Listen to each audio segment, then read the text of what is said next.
বলেছি তোরা যারা ফজরের নামাজ পড়ো না, তোদের মতো ডাকাইতের জন্য সূর্য ওঠে না। সূর্য ওঠে আমার ওই মাসুম বাচ্চাদের জন্য।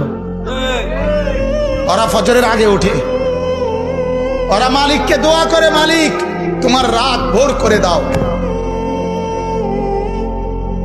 কোন পাপী আর নাফরমানের কারণে সূর্য ওঠে না।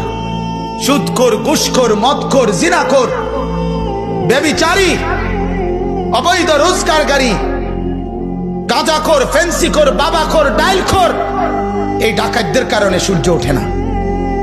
এদের কারণে চাঁদ ওঠে না। বাপ, আকাশ আর জমিন চলতেছে, সাগরের ঢেউ, নদীর জোয়ার ভাটা চলতেছে, আল্লাহর কসম, আল্লাহর নেক বান্দাদের চোখের পানির বরকতে, আল্লাহর প্রিয় বান্দাদের কোরআন পড়ার বরকতে। নাই তো আরো আগে তসনস হয়ে যেত, তসনস হয়ে যেত।